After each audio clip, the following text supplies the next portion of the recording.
할렐루야. 우리가 잘 아는 주기도문은 이렇게 시작이 되어집니다. 하늘에 계신 우리 아버지시여, 이름이 거룩히 여김을 받으시오며. 그걸 보면은 기도의 시작, 또 어떤 기도의 기초는 하나님의 이름을 거룩히 여기는 데 있다, 그리고 하나님의 이름을 높여드리는 데 있다 하는 생각을 갖게 돼요.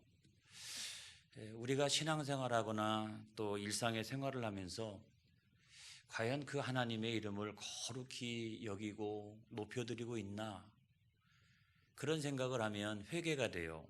그 예배 시간에 마땅히 하나님의 이름을 거룩히 여기고 또 높여드리는 것은 너무나 마땅한 일이잖아요. 찬양과 존귀와 영광을 올려드리는 건 너무나 마땅한 일이고, 또 다른 사람들과의 모든 관계를 통하여 우리 하나님의 이름을 자랑하는 것도 마땅한 일이고, 또 내가 하나님 앞에 서원한 일이 있다라고 하면 그 서원한 일을 목숨처럼 여기며 살아나가는 것이 우리에게 중요한데, 과연 그렇게 우리가 신앙생활을 하고 있느냐, 그 하나님의 이름을 그와 같이 거룩히 여기고 있느냐, 또 높이고 있느냐 하는 걸 보면 부끄럽기 그지없어요. 회개가 돼요. 여러분, 우리가 하나님의 이름을 높여드릴 때, 하나님의 이름을 거룩히 여길 때 하나님 나타나십니다, 여러분. 그리고 하나님께서 크신 역사를 전개하세요. 그 하나님 마땅한 그 영광을 받으시고 그 영광 가운데 임재하셔서 우리에게 필요한 것들을 채워주시고 크신 역사를 나타내 주세요. 그래서 제가 작년에는 우리 교회 표어를 하나님의 이름을 자랑하는 교회 이렇게 정했잖아요. 그거 뭐냐면, 하나님의 이름을 자랑하면 자랑할수록 하나님 나타나신다, 그리고 하나님 크신 역사를 전개하신다, 이걸 여러분 믿으시기를 바랍니다. 우리가 하나님의 이름을 반대로 망령되이 일컬을 때도 있어요. 망령되이 일컬을 때도 있는데, 우리가 언제 하나님의 이름을 망령되이 일컬을 수 있을까? 우리가 신앙생활을 얼마나 잘하고 있는데. 그렇게 생각을 해도 뉴턴은 우리가 망령되이 하나님의 이름을 일컫는 10가지를 우리들에게 이야기해 줬어요. 그걸 보면은 여기에 적어도 한 3가지나 또는 4가지나 이런 정도는 해당이 되는 것 같아요. 그래서 제가 한번 읽어보니까 이런 내용입니다. 위험할 때나 또는 이기적인 필요에 의해 쉽게 습관적으로 서약하는 사람, 이건 망령되이 일컫는 거라는 거예요. 하나님 여기서 구원해 주시기만 하면, 그렇죠? 하나님 이 문제를 해결해 주시기만 하면 내가 이렇게 하겠나이다 라고 하는 서약이죠. 또 2번째로 보면 맹세를 잘하고 쉽게 포기하는 사람, 새해에는 이렇게 하겠습니다, 부흥회 끝나고 난 다음에 내가 이와 같이 결단합니다, 그렇게 해놓고 나서도 한 달이 지나면 원래대로 이렇게 돌아가는 경우가 있죠. 또 3번째로 보면 나쁜 일을 도모하면서 서약하는 사람, 그건 절대로 이루어질 수가 없어요. 그 다음에는 하나님의 이름을 저주하는 사람, 또 하나님의 이름을 우롱하며 성경 말씀을 함부로 짓거리는 사람, 하나님 믿지 않는데 자기가 성경 말씀에 대한 지식을 조금 안다고 그걸 가지고 막 짓거리고 논쟁을 벌이고 하는 사람은 하나님의 이름을 망령되이 일컫는 것과 마찬가지라는 거예요. 그것을 조심해야 돼요. 또 6번째로 보면 환난 중에서 하나님의 이름을 부르지 않고 하나님의 축복을 바라지 않는 사람, 그런 어려움을 당하고 고난을 당하는데 마땅히 하나님의 이름을 찾지도 않고 또 하나님의 이름으로 축복을 기대하지도 않고, 그런 사람도 망령된 사람이고, 자기 경건과 지식과 명성과 선전만을 일삼는 사람, 자기 자랑만 하는데 익숙한 사람, 이런 사람도 하나님의 이름을 망령되이 일컫는 것과 마찬가지다. 이단자와 위선자처럼 하나님의 이름을 헛되이 부르는 사람, 그리고 9번째로는 자기에게 오는 영광에 대하여 하나님의 이름을 찬미하지 않는 사람.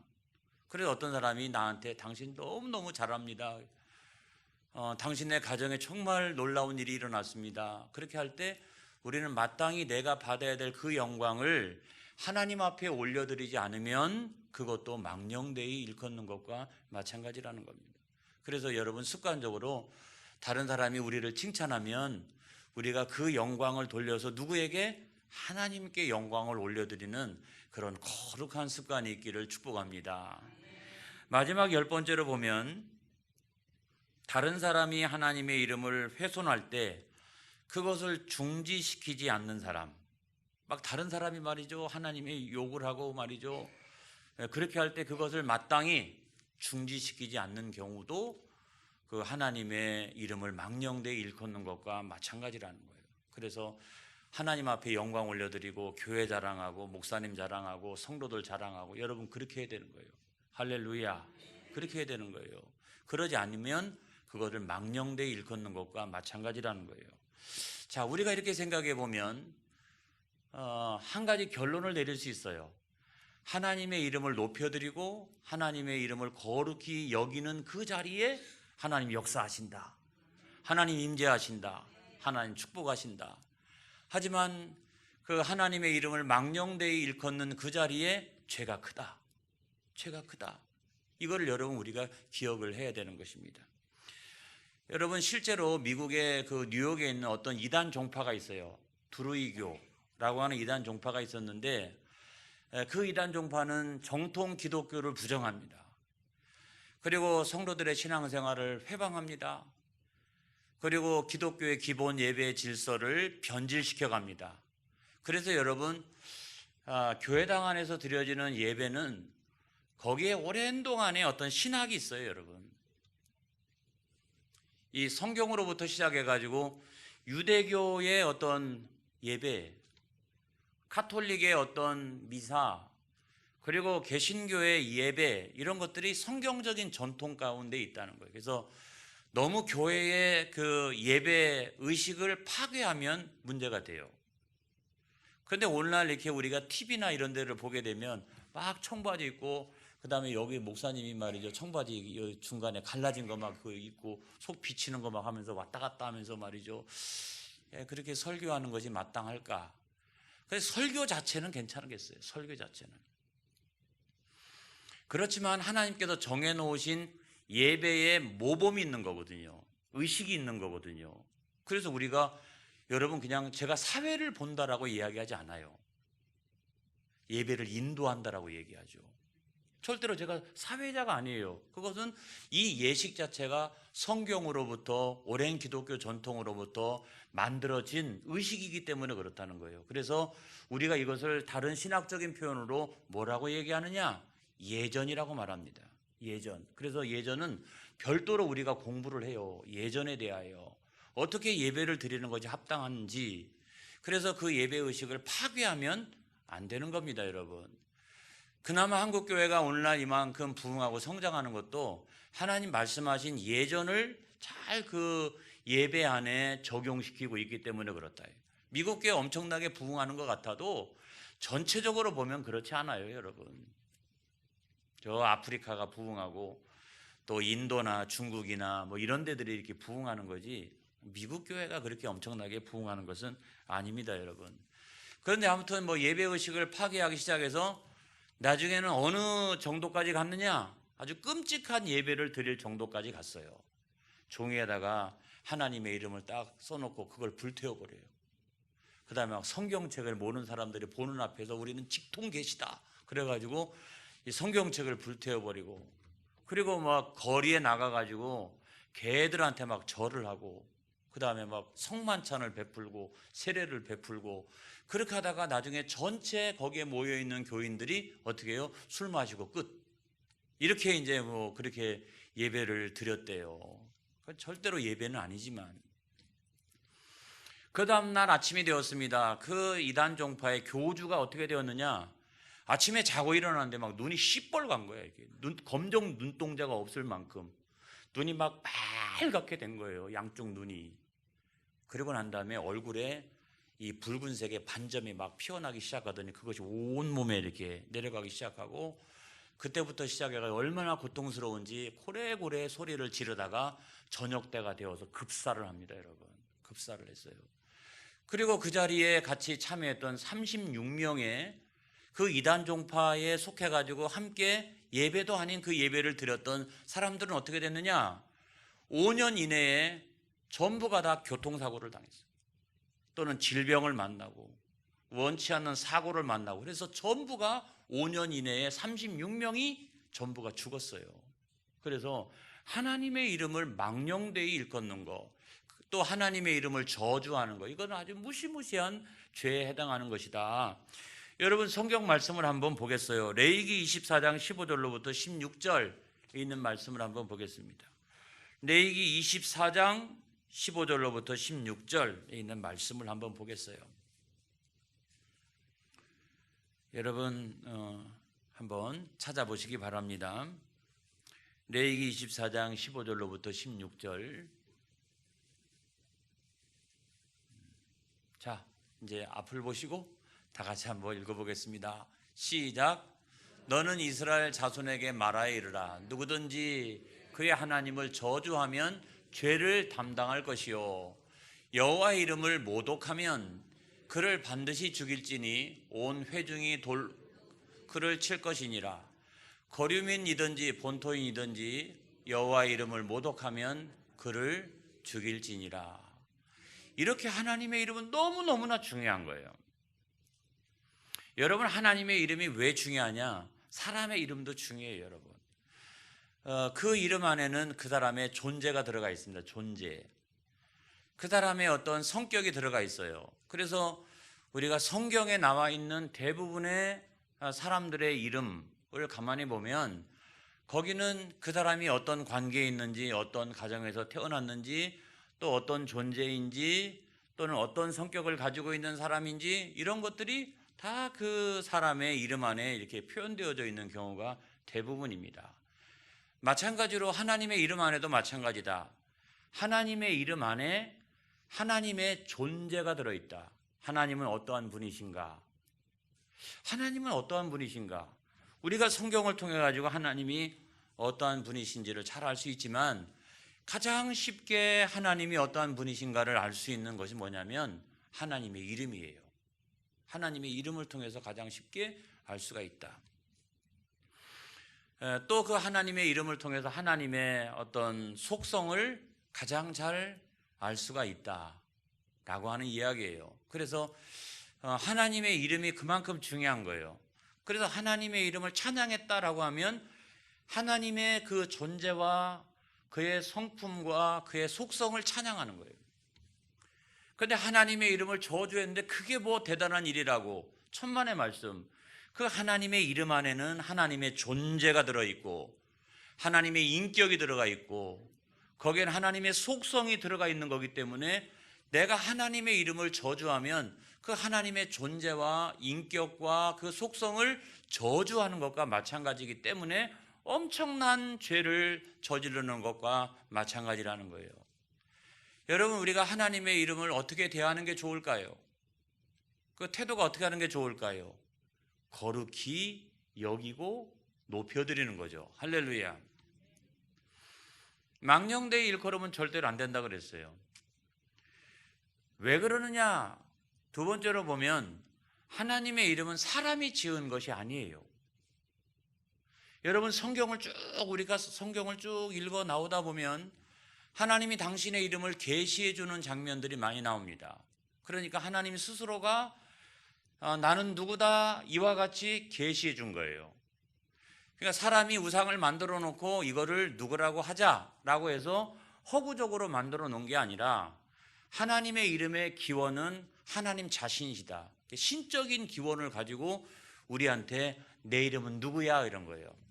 그래가지고 자기를 철저히 인간의 차원으로 낮춰가지고 너희들이 이름이 있는 것처럼 나도 이름이 있어. 너희들이 그 안에 존재도 담고 인격도 담고 성격도 담는 것처럼 나도 말이야. 그 이름 안에 나의 존재와 그 다음에 인격과 나의 속성을 담았어. 그러니 여러분, 이름과 이름이 만나고 사람과 하나님이 만나는 것은 존재와 존재가 만나는 거예요. 여러분, 인격과 인격이 만나는 거예요. 그 성격과 하나님의 속성이 다이렉트하게 여러분 만나는 엄청난 사건이라는 사실을 믿으시기 바랍니다. 그래서 하나님께서 이런 거예요. 나는 이름이 누구야? 그리고 나하고 교제를 나누자. 여기에 구원과 생명과 영생이 있어. 그래서 하나님이 당신을 스스로를 드러내 주시고 당신을 소개시켜 주시고, 할렐루야. 그렇기 때문에 여러분, 우리가 하나님을 알게 된 거예요. 성경을 통해서 하나님을 알게 된 것도, 여러분, 하나님께서 성령의 조명을 통해 가지고 이 수많은 사람들 가운데 집필자를 세워 가지고 성령 하나님이 직접적으로 이렇게 역사하셔서 집필이 되어진 거라면, 하나님께서 당신을 나타내실 때도 마찬가지라는 겁니다. 무슨 여러분, 예를 들어 보면 출애굽기 3장 같은 경우에도 모세에게 나타나시는 경우, 가시떨기 이렇게 꺼지지 않는 불꽃 가운데 하나님 나타나시잖아요. 그러면서 부르십니다. 소명을 주시는 거예요. 소명. 그렇죠? 그리고 사명을 맡겨주십니다. 너는 이대로 살 사람이 아니야. 내 백성을 구원할 자야. 이러면서 출애굽에 엄청난 사명을 맡겨주시고, 그랬을 때 모세가 뭐라고 얘기합니까? 내가 뭐 이스라엘 백성들에 가가지고 나를 보내신 하나님에 대하여 소개를 할 때 내가 무엇이라고 소개하는 게 좋겠습니까? 라고 이야기할 때 하나님 뭐라고 말씀하세요? 처음으로 나는 스스로 있는 자다 그랬어요. 할렐루야. 나는 스스로 있는 자다. 그와 같이 여러분이 이야기를 했어요. 그래서 하나님께서 당신을 계시해 줄 때 가장 먼저 가장 중요하게 계시해 준 이름이 뭐냐? 구약 성경의 가장 대표적인 이름이 뭐냐? 여호와. 할렐루야. 나는 스스로 있는 자다. 나는 자존자다. 나는 스스로 존재하는 자다. 그게 여호와예요. 여호와. 그래서 여호와라고 하는 이름은요, 여호와라고 하는 이름은 절대로 사람들 속에서 사용되어지지 않아요. 세상에서 아무리 지위가 높은 사람이라 할지라도 여호와라고 하는 이름을 함부로 사용하지를 않습니다, 여러분. 그래서 나는 스스로 있는 자다. 나는 스스로 있는 자다. 그와 같이 이야기를 하는 것은 여기에 하나님이 가지고 있는 네 가지 속성이 있다. 네 가지 속성이, 나는 스스로 있는 자야. 이게 하나님이 당신을 소개한 말씀이고, 그게 곧바로 이름이에요. 여호와. 그게 나는 스스로 있는 자다. 첫 번째 속성은 뭐냐면 자존성입니다, 여러분. 자존성. 피조물들은 다 스스로가 존재하지 못해요. 혼자 스스로가 존재할 수 있는 가장 완벽하신 분은 하나님 한 분밖에 없어요. 그래서 자존성이 드러나고 있다라고 하는 것이고, 그 다음에 두 번째로는 선제성이죠. 나는 스스로가 있는 거예요. 피조물들을 하나님께서 창조하셨지만 하나님은 그 이전에 선제하셨다. 모든 피조물들이 이 세상에 존재할 때 그 이전에, 영원 전에 하나님은 선제하셨다. 그래서 두 번째로는 선제성이라고 말합니다. 선제성. 또 세 번째로는 불변성이라고 말합니다. 불변성. 그러니까 피조물들은 생사고락이 있죠. 생로병사도 있죠. 그래가지고 이 피조물들은 변화가 이렇게 있어요. 변화가. 여러분, 우리 인간도 안 그래요? 어렸을 때, 청년 단계 때, 장년 때, 노년 때, 모든 자연의 만물들도 태양이 뭐 오랫동안 존재할 것 같아도 점점점 이렇게 또 쇠퇴해 가기도 하고, 그래서 이 세상에는 모든 자연의 만물, 하나님 창조하셨던 모든 것들은 다 하나같이 변화가 되어질 수밖에 없다는 거예요. 그런데 변화가 되어지지 않는 유일한 분은 하나님 자신이세요. 할렐루야. 하나님, 그래서 나는 스스로 있는 자야. 그러니까 뭐로부터 공급받지도 않아. 공급 못 받으면 뭐 쇠퇴해 가거나 그러지도 않고, 어떤 관계 안에 얽매여 있지도 않아. 나는 스스로가 자존자야. 나는 스스로가 존재하는 자야. 그렇기 때문에 하나님의 세 번째 속성은 불변성을 가지고 있다. 불변성은. 세 번째로 하나님의 속성은 신실성을 가지고 있다. 이런 거예요. 신실성. 아무것도 얽매인 데가 없어요. 인격적으로 완전히 스스로가 존재하시는 분이기 때문에 스스로 다 판단하시고 결정하시고 이러시는 분이신데, 스스로 존재한다라고 하는 말 속에는 아무데도 구애됨이 없다라고 하는 말이에요. 그러므로 하나님의 약속은 변치 않는다. 하나님의 약속은 반드시 이루어진다. 그거를 갖다가 우리가 뭐라고 얘기하냐면 신실성이라고 말한다. 여호와의 이름은요, 얼마나 거룩하고 높은지, 여호와의 이름을 유대인들은 절대로 함부로 말하지도 않습니다, 여러분. 여호와라고 하는 표현도 잘 안 해요. 거의 안 해요. 거의 안 해요. 거의 안 해요. 그래서 예를 들어 보면 무슨 율법학자나 또는 서기관들이나 랍비가 율법을 쭉 읽어 나가다가 또는 구약 성경을 쭉 읽어 나가다가 거기에다가 여호와라고 하는 하나님의 이름이 딱 나오면 스톱해요. 읽질 않아요. 그리고 여호와라고 하는 이름을 바꿔가지고 뭐라고 표현하냐면 아도나이 그래요. 여호와인데도 불구하고 여호와라고 읽지 않고 아도나이라고 읽어버려요. 아도나이라고 하는 표현은 뭐냐면 주님 이런 거예요. 주님. 여호와라고 하는 그 거룩하고 그 높은 이름을 함부로 부를 수가 없으니까 그냥 주님 이렇게 하고 넘어가는 거예요. 그 부분만 나오면 여호와 쭉 나오다가 또 여호와 나오면 아도나이 이렇게 읽어 나가는 이유가 뭐냐면 그 이름에 대한 경외감이 있다는 거예요. 여러분 예배 안에 그런 경외감을 회복할 수 있기를 주님의 이름으로 축원합니다. 하나님의 이름을 높여드리는 그곳에 하나님 나타나신다니까요. 하나님 역사하신다니까요. 그래서 오늘날처럼 하나님은 자기를 낮추셨지만 우리는 마땅히 그 하나님의 이름을 높여드려야 되는 거예요. 온 예배 안에 찬송 가운데 그 하나님의 이름을, 그리고 우리가 기도하면서 어떤 분은 막 미사여구를 많이 사용합니다만은 그래도 좋아요. 왜냐하면 내 마음의 모든 걸 다 표현하여 하나님의 이름을 어떻게 거룩하게 하나님의 이름을 가장 높여드리고, 그럴 때 하나님이 강하게 그 영광을 받으시고 하나님이 강하게 역사하신다라고 하는 사실을 믿으시기를 바랍니다. 할렐루야. 그런데 오늘날의 예배에 그런 경외감이 점점 없어지잖아요. 예배드리는 자세, 또 태도, 이런 것도 생각해도 그 거룩함과 경외함 앞에 내가 서 있다라고 생각하면 우리가 예배드리는 태도나 자세나 여러분 그런 것도 반듯반듯하게 우리가 해야 될 줄로 믿습니다.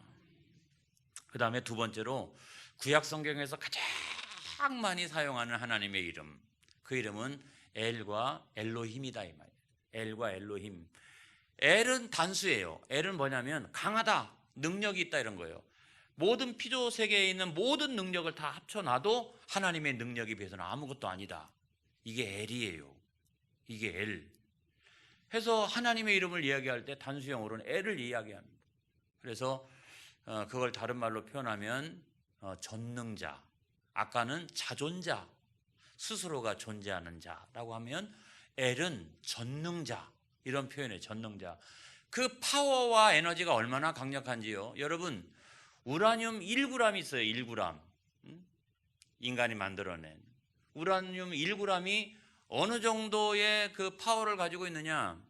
TNT 2만 톤, TNT 2만 톤, 다이너마이트 그 2만 톤이 여기서 한번 터진다고 생각해 보세요. 엄청나잖아요.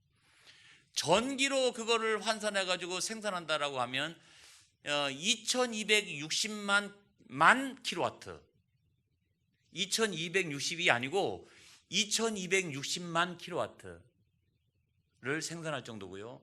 4만 명이 살고 있는 도시에 하루에 있는 모든 에너지 전부를 다 그걸로 쓸 수가 있어요. 그 엄청난 그 파워를 가지고 있다. 그게 이제 1g이에요. 1g. 1g은 얼마나 될까요? 1g. 이거 얼마나 될까요? 우라늄 1g에 그런 엄청난 파워가 있는 거예요. 그러니까 핵무기가 그만큼 무서운 거예요. 엄청나게 무서운 거예요. 그런데 하나님의 능력을 생각해 보면 우라늄 1g도 그렇게 엄청난 능력이 있는데 하나님의 능력은 우주를 주재하신다. 할렐루야. 생명을 창조하고 생명을 파괴하기까지도 하신다. 그게 하나님의 능력이다라고 하는 말이에요. 그래서 엘로힘이라고 하는 말은 그런 엘의 복수형이에요. 복수형인데 원래 그 이슬람 사람들이 알라 이러잖아요. 알라라고 하는 것은 두렵다, 경외하다 뭐 이런 뜻이에요. 알라 신 뭐 그렇게 얘기할 때 그 알라라고 하는 것도 사실은 여기서 엘에서 나온 거예요. 엘에서 나온 거고, 엘로힘이라고 하는 것은 그것이 복수형으로 이렇게 더 완전하고 더 충족되어진 그런 것들을 이야기할 때 엘로힘이라고 말한다. 그래서 하나님은 엘로힘의 하나님이다. 그 능력에서 전능자, 그 능력에서 어미함과 그 위엄과 장엄함이 한계가 없는 그런 능력자이시다라고 얘기할 때 엘로힘의 하나님이라고 말합니다. 대표적인 경우가 여러분 토기장이 비유라고 생각해요. 토기장이가 토기를 가지고 이렇게 그 토기를 만드는데 자기 마음에 안 들면 다 깨트려 버리는 것처럼 만드신 분도 토기장이, 그거를 깨트는 것도 토기장이. 그래서 하나님은 토기장이신 하나님이시다 라고 여러분 우리가 그렇게 이야기하는 건데, 왜 하필이면 복수형으로 얘기하느냐? 왜 하필이면 엘의 하나님 그렇게 안 하고 엘로힘이라고 이야기하느냐? 그거는 여러분 복수형은 이런 뜻을 갖고 있어요. 히브리적인 수사로 보면 히브리인들은 이렇게 어떤 것을 충족하고 완전하고 그렇게 하고 또는 장엄하거나 위험이 있었을 경우에는 복수형으로 씁니다. 복수형으로 써요. 그래서 그걸 갖다가 장엄 복수, 위험 복수라고 얘기하는 것처럼 이게 너무 엄청나니까 할 말을 잃었어요. 이렇게 이 존재의 능력을 그렇게 할 때는 그거를 복수형으로 쓴다. 또 다른 하나는 이교도들의 영향 때문에 그래요. 이교도들은 다신교 사회잖아요. 그러니까 이런 신은 이런 능력이 있고 저런 신은 이런 능력이 있고, 부엌 신은 부엌에서만 능력이 있고, 불의 신은 불에서만 능력이 있고, 강의 신은 강에서만 능력이 있고, 바다의 신은 바다에서만 능력이 있고, 이런 이교도들은 다신교 사회이기 때문에 신 하나하나마다 능력이 다르다. 그런데 이것을 복수형으로 연결시켜 놓으면 모든 신들이 가지고 있는 능력보다 더하시다. 할렐루야. 그분이 바로 하나님이시다. 그래서 삼위일체 하나님, 복수형으로 사용을 하기도 합니다.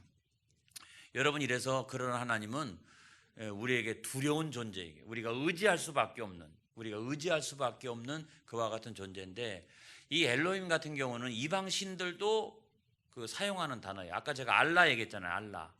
그러니까 이방 신도 사용하고, 그 다음에 재판관 앞에도 우리가 막 두려워하잖아요. 이게 하는 것처럼 그런 두려운 존재 앞에 엘로힘이라고 하는 용어를 사용하기도 하기 때문에 이런 용어는 꼭 하나님에게만 사용하는 용어는 아니다. 그러나 여호와, 이거는 절대적으로 하나님 외에는 어디에도 적용하지 않고 이렇게 사용하지 않는 용어다라고 하는 것을 말씀을 드려요.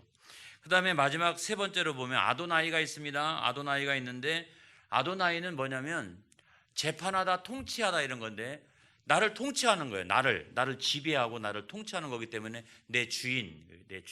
그래서 우리가 보통 교회에서 주야 아도나이, 주님 아도나이 이거예요. 그래서 여러분 우리가 교회 안에서 주님 주여 막 이렇게 이야기할 때는 그거는 성부 성자 성령 다 이렇게 의미하는 거고, 내 주인이시여 이런 거죠. 내 주님.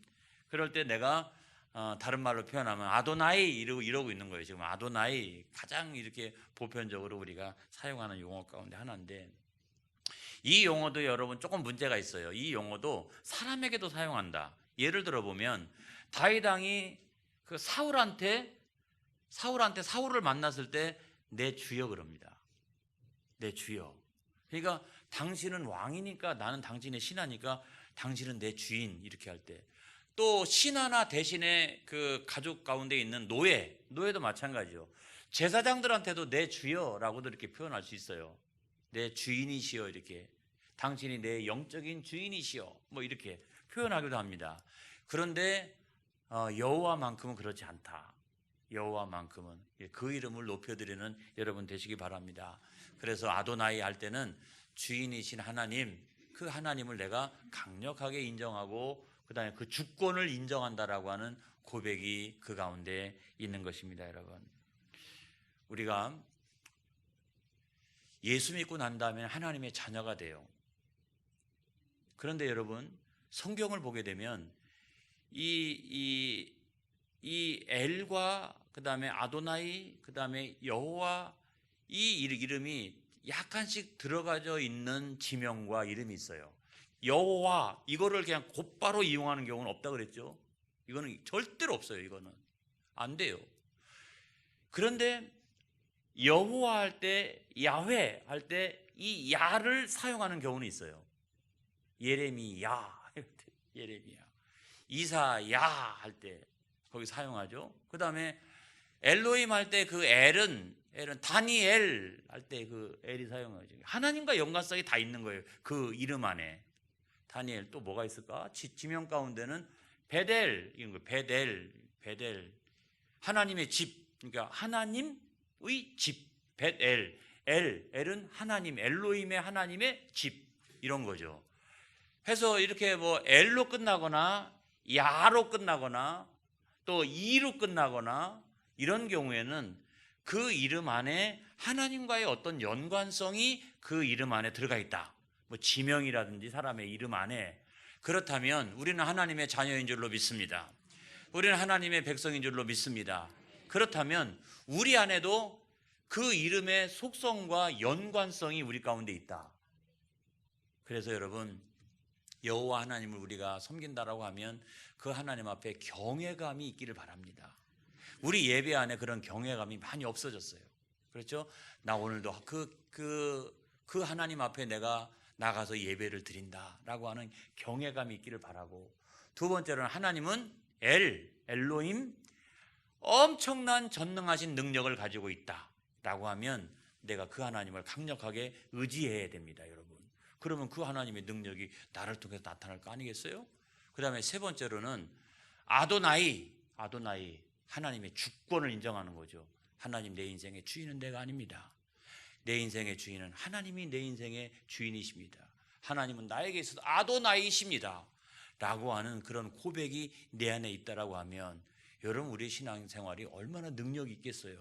그래서 그 하나님의 존재와 그 하나님의 속성이 나를 통하여 이렇게 경외함으로 나타나고 또 하나님을 의지함으로 나타나고 범사의 하나님 주권을 강력하게 인정해 드림으로 나타난다라고 하면 우리가 하나님의 이름을 공부하는 의미가 거기 있다는 거죠. 우리는 그런 의미에서 하나님의 백성인 줄로 믿습니다. 하나님의 자녀인 줄로 믿습니다. 그런 엄청난 능력들이 여러분을 통해서 나타나기를 주님의 이름으로 축원합니다. 축원합니다. 기도하겠습니다.